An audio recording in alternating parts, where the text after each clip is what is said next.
자, 그럼 첫 번째 이슈는요. 봉송 콤비 어제 귀국했습니다. 금이 환영이죠. 그 내용부터 좀 다뤄보겠습니다. 자, 조선일보 기사 여기 보시면요. 레드 카펫보다 더한 환대다. 배우들 모두의 공이죠. 어제 이렇게 얘기했습니다. 봉송 콤비, 봉준호 감독과 배우 송강호 씨 입국했다. 어제 표정 보시면요. 이렇습니다. 여기 두 사람이 서 있죠? 그리고 주변에는 뭐 같이 비행기를 타고 온 승객들인데요. 옆에 카메라가 이 정도면요. 글쎄요. 대략 짐작할 때 카메라 숫자가 안 보이는군요. 정확히. 너무 많아서 셀 수가 없습니다. 그래서 제목이 이렇습니다. 레드 카펫보다 더한 환대다. 어제 입국 장면 모습을 전하고 있습니다. 관련 기사 하나 더 있습니다. 보시죠. 자, 이 영화 황금종려상을 받은 영화 기생충. 당연히 국내에서 엄청난 관심을 지금 받고 있어요. 예매율 압도적 1위다. 오랜만에 칸 특수 예고한다. 30일 개봉할 예정이고요. 황금종려상 수상 효과를 기대하고 있습니다. 그런데 그동안요. 사실 칸에서 수상한 영화들 영화로서의 작품성은 좋지만 대중성이 있을까? 쉽게 말해서 한마디로 영화가 좀 재미있을까? 이런 질문을 받게 됐거든요. 그래서 이렇습니다. 칸 수상작은 한때는 어렵다 인식. 그러나 봉준호 감독 영화는 대중성을 겸비했다. 그동안 이런 평가를 받아서 많은 사람들이 지금 기대를 하고 있다. 이렇게 내용을 전하고 있습니다. 자, 그럼 여기서요. 어제 귀국 모습 영상으로 준비했습니다. 보시죠. 저도 처음이지만 한국 영화 전체로서도 처음이기 때문에 특히 더 기쁜 일이 아닌가 싶고요. 감독님 본인 자체가 하나의 장르가 됐다는 평까지 나왔지 않습니까? 가장 듣고 싶었던 어떤 말이었달까요? 제가 되게 기뻤고요.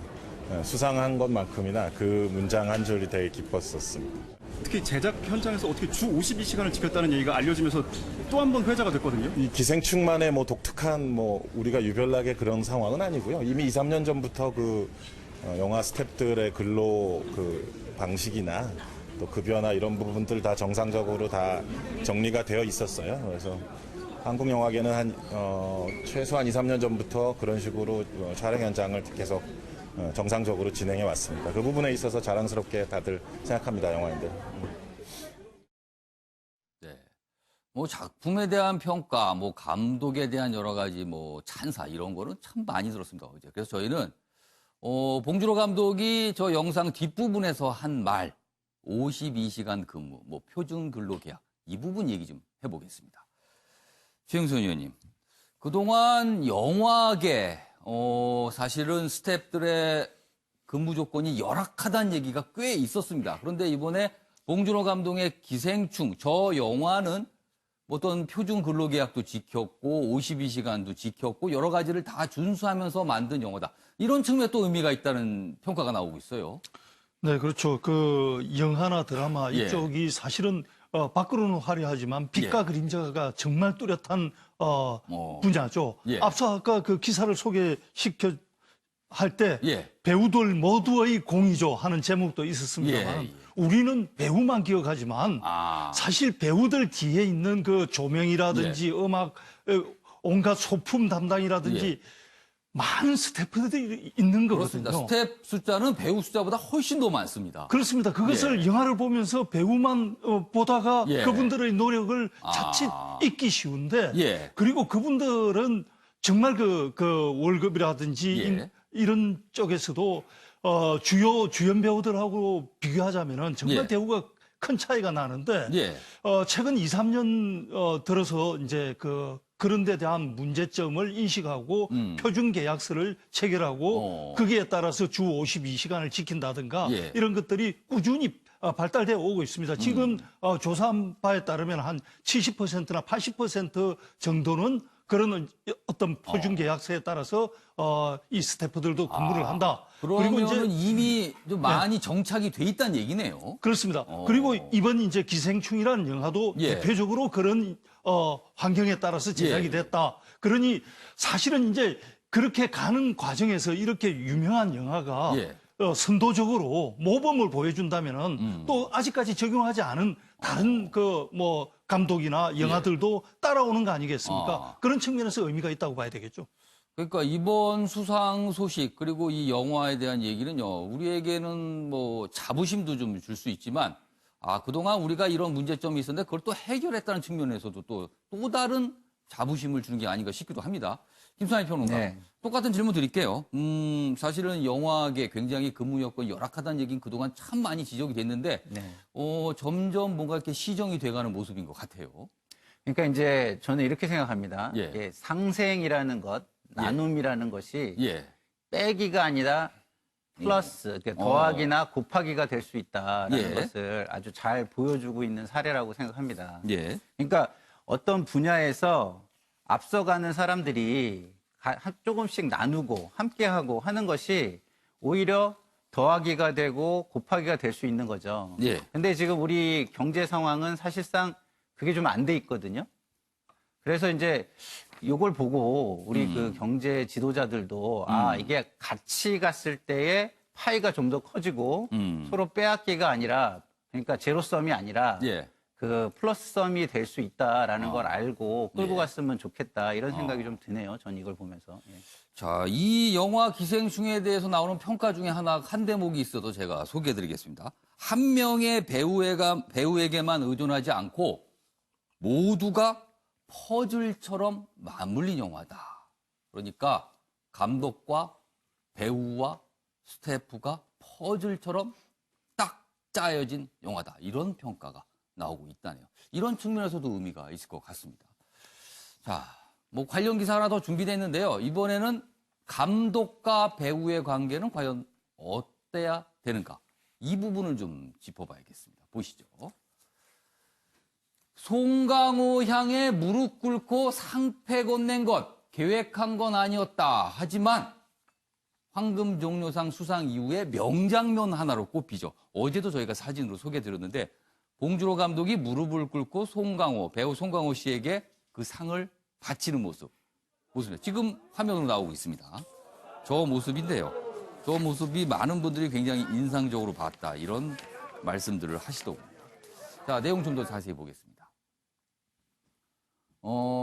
한국 영화 첫 수상이나 더 기쁘다. 30일 국내 개봉 예정인데 뭐 설렌다 이런 말도 남겼고요.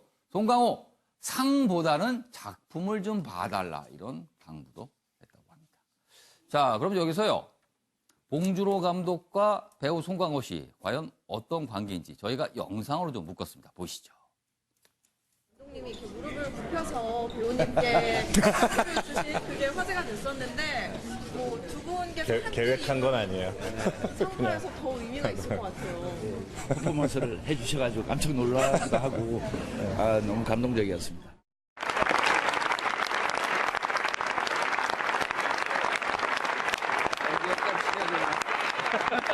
배고픈데.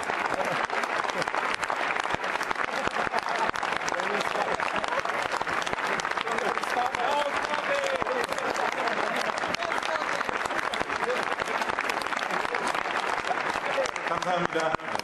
밤이 늦었으니 집으로 돌아갑시다. 감사합니다. Let's go home. Thank you.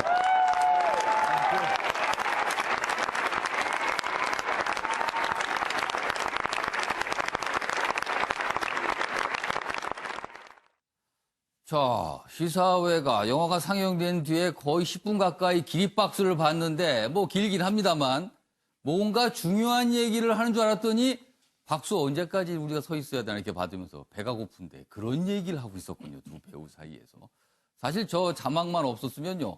엄청나게 중요한 얘기, 막 작품에 관한 얘기를 하는 것 같고 뒷사람하고도 뭔가 중요한 얘기를 하는 것 같은데 알고 보면 왜 이렇게 박수 오래 치는 거야? 배가 고픈데 빨리 가자. 이런 얘기였군요. 자, 이규환 변호사. 예. 영화 즐겨보시죠? 예, 아주 즐겨보고 있습니다. 영화는 자체는 아주 좋아합니다. 뭐 특별히 좋아하는 배우 있으십니까? 좋아하는 배우, 저는 주로 외국에 있어가지고요. 외국에 있습니까? 또 한국 배우보다 외국 배우를 좋아하시는군요. 왜냐하면 제가 좀 이렇게 아주 어려운 영화보다는 조금 쉬운 영화 좋아합니다. 이렇게 많이 생각을 많이 하게 되면 아무래도 현실에서 뭐 고민하는 게 많아서 그런지 별로 생각을 안 하게 만드는 영화를 좋아하신다는 뜻이죠. 좀 그렇습니다. 예. 아니, 제가 드리고 싶은 질문은 사실은 봉준호 감독하고 송강호 배우하고 예. 어떻게 보면 두 사람이 친한데 그 친한 걸 넘어서 어떻게 보면 서로를 믿고, 그러니까 신뢰하고 그리고 더 나가서 서로에 대한 존경이 있는 것 같은 분위기가 좀 느껴져요. 그렇습니다. 실제로 두 분은 거의 모든 영화에서 예. 예를 들어서 괴물이라든지 예. 혹은 설국열차라든지 예. 저도 뭐 아주 유명한 영화들은 어려운 영화라도 대부분 다 봤습니다. 예, 예. 근데 그 보면은 두 분이 콤비로서 예. 이렇게 활약하는 걸 많이 봤거든요. 콤비로 뭐 단순 콤비가 아니고 그냥 둘이 잘 맞다. 지금 뭐 아까 무릎 꿇고 하는 그런 걸 보였는데 예. 그 정도로 서로 어떤 신뢰라든지 예. 서로 기본적으로 영화를 만드는 과정에서 예. 저는 이 영화라고 하는 것이 종합예술이라고 이야기를 하는데 이 종합예술에서 저런 콤비의 어떤 종합적인 예술 같은 게 안 나타나면 성과가 안 나타나면 저렇게 상을 타기가 쉽지 않았을 것이다. 예. 지금 이 황금 종려상 자체도 예. 뭐 아무리 시나리오가 좋고 두 분이 훌륭하다 하더라도 예. 전체적인 화학적 효과, 종합적 효과가 나타나지 않으면 상을 타기가 쉽지 않았을 텐데 예. 그러기 위해서는 무엇보다도 두 사람의 어떤 콤비로서의 어떤 역할이 중요하다라고 본다면 두 사람이 그동안 맞춰왔던 여러 가지 예. 영화 속에서의 어떤 서로의 신뢰감들이 이번에 예. 승화된 것이다라고 볼 수가 있겠죠. 예, 양결 변호사. 그 사람이 좀 오랜 역사가 있어요. 사실 예. 이제 송강호 배우가 배우로 이제 연극계에서 굉장히 이름을 날리고 예. 있었을 때 그때 이제 저 봉준호 감독이 조 감독이라고 했던 영화에 오디션을 보러 갔답니다. 근데 그때는 연극계에서 유명했지 영화계에서 유명하지는 대중적으로 않았는데 예. 그때 연극 배우들이 오디션을 보고 나면 뭐 붙었는지 떨어졌는지 갔다부터 연락도 없고 예. 이제 이렇게 출연하기로 한 배우한테 뭐 연락하고 그런 게 거의 관례처럼 돼 있었는데 조 감독이었던 봉준호 감독이 송강호 씨에게 음성 메시지를 남겨서 이번에는 기회가 안 됐지만 다음에 언젠가 내가 작품을 하게 되면 꼭 하고 싶습니다. 근데 그게 송강호 씨는 그때 당시는 이제 지금 같은 유명 스타가 아니었으니까 예. 굉장히 나를 존중해 준다는 느낌을 받았고 그때 예. 이렇게 배려해 주는 걸 처음 느낀 거네요. 그게 20년도 전이라는 거예요. 그래서 그 다음에 내가 봉 감독이 언젠가 예. 감독으로 데뷔를 하면 꼭 출연하겠다는 마음을 먹고 있었고, 근데 그 봉준호 감독이 출세작이었던 살인의 추억일 때 예. 연락이 오니까 묻지도 따지지 않지도 않고 바로 했고, 그래서 이제 봉준호 감독이 지금까지 20년 동안 장편 영화를 한 7개 정도 찍었는데, 예. 그 중에 4개를 송강호 배우랑 같이 한 절반 겁니다. 이상을 절반 출연을 이상을. 한 거네요. 그러니까 두 사람이 그만큼 오랜 역사와 우정을 가진 거죠. 세상에 하는 일이 참 많은데요. 그 과정에서 저런 지인, 이른바 눈빛만 봐도 무슨 생각을 하는지, 그리고 내가 무엇을 원하고 뭘 가야 되는지 이걸 말해줄 수 있는 지인이 있다는 거는 어떻게 보면 굉장히 행복한 것 같아요. 저 두 사람 사이의 관계, 서로에게 큰 행복을 주는 관계가 아닌가 싶기도 합니다. 네. 근데 우리가 이렇게 좋은 얘기도 많이 해드리고 예. 있는데 한 가지 말씀을 꼭 더 해드려야 되는 예. 게 있는 것 같아요. 왜냐하면 이렇게 국민들한테 아주 기쁨을 주셨잖아요. 예. 그럼 우리 국민들도 이렇게 가서 영화를 봐주는 걸로 보상을 해드리면 금상첨화가 아닐까 이런 생각이 듭니다. 30일 날 개봉한다 그러는데, 그러니까 영화를 가서 좀 좋은 영화로 평가를 받았으니까 가서 좀 많이 봐주시라. 이거 당부하시네요. 네네. 영화사 분들께서 좋아하시겠어요. 알겠습니다.